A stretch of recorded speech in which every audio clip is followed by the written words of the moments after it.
વાત કરીએ જસદણની તો જસદણ વિછિયામાં પણ કરા સાથે ભારે વરસાદ જોવા મળ્યો હતો। હિંગોળગઢ, અમરાપુરા, લાલાવદરમાં વરસાદી આફત જોવા મળી હતી, ત્યારે વીજળીના કડાકા ભડાકા અને કરા સાથે ધોધમાર વરસાદ જોવા મળ્યો હતો।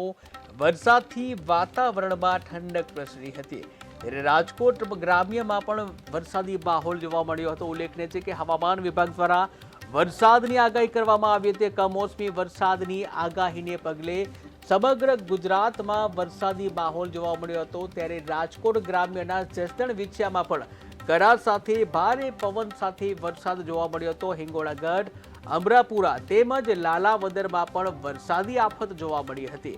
વીજળીના કડાકા ભડાકા અને ભારે પવન તેમજ કરા સાથે વરસાદ વરસ્યો હતો, ત્યારે વરસાદ વરસતા વાતાવરણમાં ઠંડક પ્રસરી હતી।